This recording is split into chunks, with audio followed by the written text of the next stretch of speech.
Bonjour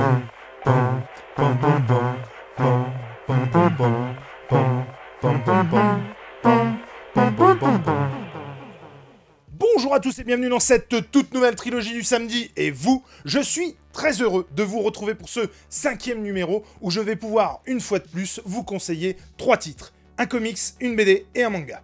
Allez, c'est parti, je ne vous fais pas plus longtemps languir. Passons maintenant aux comics.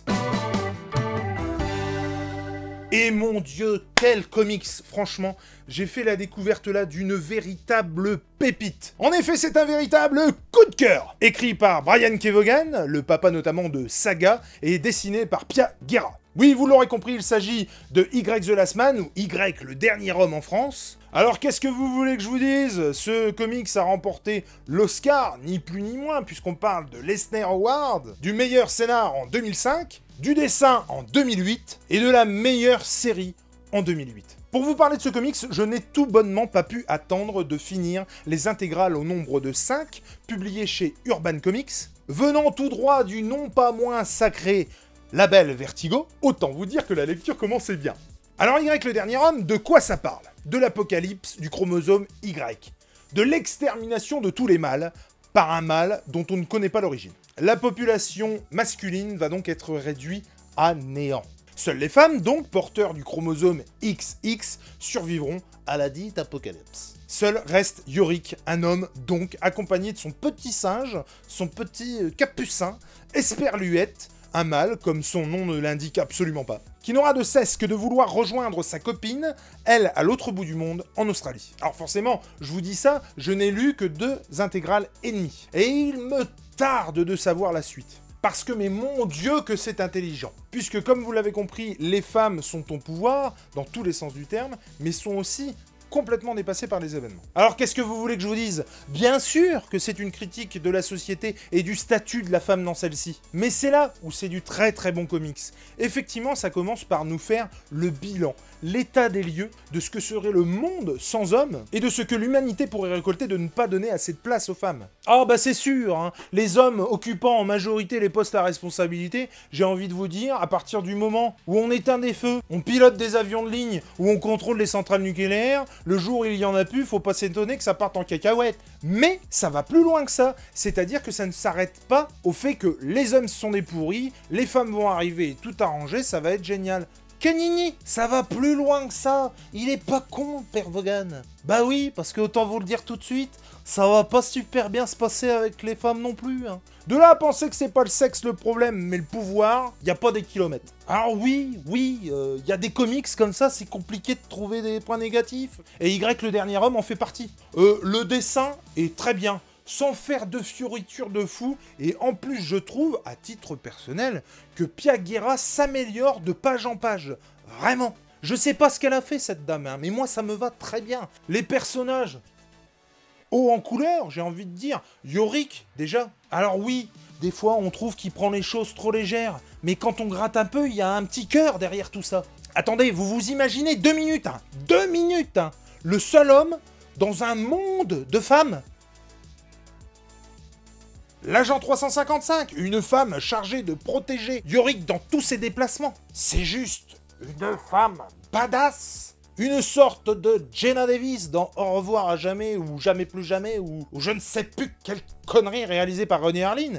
C'est juste mortel. Elle est juste badass à souhait. Et le Dr Man qui, accompagné des 2 autres, ou plutôt des 3 avec Esperluette, sera chargé de trouver l'origine de tout ce boxon. Ruez-vous sur ces intégrales, vous allez partir pour un road trip dont vous me direz des nouvelles. Franchement, j'ai adoré. Encore une fois, je n'ai lu que les 2 intégrales et demie, mais je m'en délecte. Et je veux faire durer le plaisir. C'est trop bon. Alors par contre, attention, hein, avec un contenu comme ça, la fin a intérêt à être comaque. Non, vraiment, je ne peux que vous conseiller de vous ruer sur ces intégrales. J'ai pris et je prends encore un pied incommensurable. De 22,50 à 28 € l'intégrale chez Urban Comics. Foncez, c'est du bon. Maintenant qu'on a fait le comics, vous commencez à connaître la chanson. On passe à la BD. En ce qui concerne la bande dessinée, j'ai décidé de vous parler d'une perle dont j'ai fait la découverte lors des 48 heures de la BD. C'est-à-dire que j'ai payé 2 €. Autant vous dire que ça fait pas cher la perle. Il s'agit de la Brigade des Cauchemars de Franck Tillier et de Yugmi Dumont. On y suit Esteban, un jeune garçon qui a été recueilli dès son plus jeune âge par un docteur, un médecin, un professeur, Albert Angus, qui a découvert le moyen de voyager dans les rêves, ou plutôt les cauchemars, et d'y résoudre les méandres de notre subconscient. Ce professeur missionne donc Esteban et son acolyte Tristan, un jeune homme du même âge que lui, en fauteuil roulant, pour tenter de résoudre les maux de Sarah, une jeune demoiselle qui donne son prénom au titre de la BD. Bah oui, il n'y a pas de hasard. Le tome 1, Sarah. En effet, l'ado souffre de cauchemars qui la harcèlent depuis des semaines. C'est là que la fine équipe entre en jeu. 3 règles à connaître pour voyager dans un cauchemar, et qui vont, sans nul doute, être cruciales pour la suite des événements. Le temps passe 24 fois plus vite que dans la réalité. 1 heure dans la réalité égale 24 heures de cauchemar. Il ne faut jamais oublier de refermer la porte.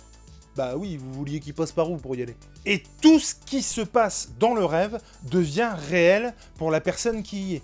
S'il meurt, il meurt. Alors oui, au passage, le père Angus, c'est pas du tout un tortionnaire. Hein. En fait, c'est pas possible d'envoyer des adultes dans le rêve. La personne qui rêve s'en rend compte tout de suite. Et du coup, ça marche pas. Donc il est obligé d'envoyer des enfants. Bah oui, hein.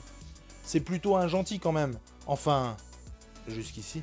J'ai adoré ce titre, vraiment, pour 2 €, mais foncez, allez voir dans vos librairies s'il leur reste des 48 heures de la BD, c'est vraiment un titre à posséder, j'ai pris une grande claque, j'ai adoré le scénario de ce truc. Déjà, parce que les cauchemars, c'est quelque chose qui me fascine, de une. De deux, la représentation du cauchemar est juste ouf, sans vous en révéler trop. Forcément, le fait que, par exemple, un mur entoure l'enceinte du cauchemar, donc c'est un monde ouvert, mais pas tant que ça.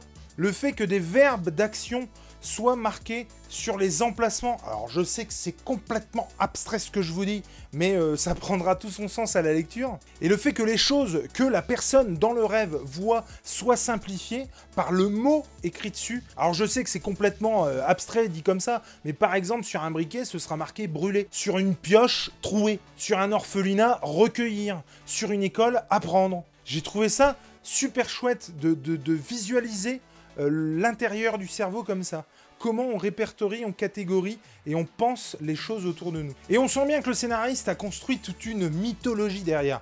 Une façon de raconter les choses, de raconter les rêves, plus précisément, et de raconter l'histoire d'Esteban. Bah oui, parce qu'il y a un moment donné, il va se demander s'il la connaît pas, la fille. S'il l'a pas déjà vue. S'il n'est pas finalement plus partie prenante que ça dans toute cette histoire. Et je ne vous révélerai pas la fin du premier tome, mais bon Dieu que ça m'a hypé. Et attardons-nous sur le dessin. J'avoue que les premières pages m'ont pas emballé. Le dessin est très particulier, vous ne verrez pas ça tous les jours. Parfois déformé, parfois filiforme. Et puis bon, des choses changent en passant la porte de ce cauchemar. Esteban a des pouvoirs. Tristan n'a plus de fauteuil roulant à partir du moment où il passe la porte. En effet, le dessin est très particulier, son trait est très spécial. Il ne plaira pas à tout le monde, c'est sûr. Mais faites l'effort des premières pages, vraiment. Parce qu'à partir du moment où on rentre dans le vif du sujet, les dessins prennent tout leur sens. Le trait du dessinateur a cette inquiétante étrangeté, ce petit malaise qui donne de l'étoffe, de l'épaisseur à tout le récit. Et puis des trouvailles graphiques que je vous mets là.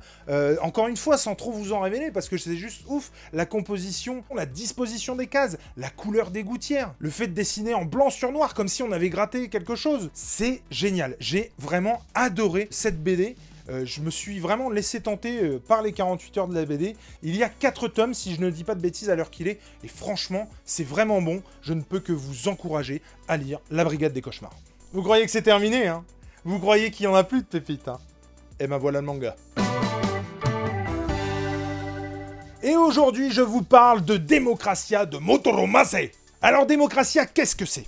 C'est l'histoire de Taku et Hisashi, l'un programmeur informatique et l'autre bidouilleur, ingénieur en cybernétique. L'un a inventé ni plus ni moins qu'un système de vote démocratique. Le premier consiste à rassembler 5 propositions, 3 des plus récurrentes, j'ai envie de vous dire, et 2 un peu plus what the fuck, puisqu'il s'agit là de réponses uniques, prises par ordre d'arrivée.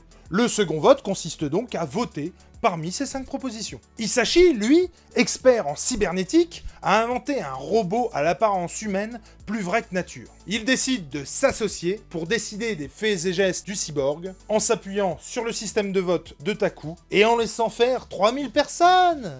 Ça va bien se passer. Alors je viens de le commencer, j'ai lu les 2 premiers, et c'est juste ouf. Un régal, vraiment. Une claque monumentale. Forcément, c'est une critique de notre société et de nos rapports aux réseaux sociaux. Une critique de l'homme qui peut vouloir imposer son avis aux autres. De celui qui se contentera de ce qu'il a et de celui qui se bougera pour en avoir plus. L'auteur dépeindra les réseaux sociaux sous ses bons et ses mauvais côtés, allant de l'homme qui se reconstruit à celui qui arrive au plus bas. C'est pas compliqué, le dessin est aussi bon que le scénario. Une perle, on vous dit. Mais qu'est-ce que vous faites encore là? Allez chez votre libraire choper Démocratia. Motoro Mazé nous montre ici que la démocratie peut avoir ses failles et qu'il n'est pas toujours bon de donner la parole et surtout le pouvoir à 3000 personnes. Une histoire publiée en 5 tomes chez Kazé. Voilà, c'est tout pour moi, j'espère que vous aurez pris plaisir à regarder cette vidéo autant que moi à la faire. Et je vous rappelle que si ça s'appelle la trilogie du samedi, et vous, c'est pas un hasard, alors likez, partagez, commentez et dites-moi quel titre vous êtes en train de lire en ce moment. On sait jamais, sur un malentendu, il pourrait bien se retrouver dans une prochaine trilo. Quant à moi, il me reste à vous faire des bisous et à vous dire ciao.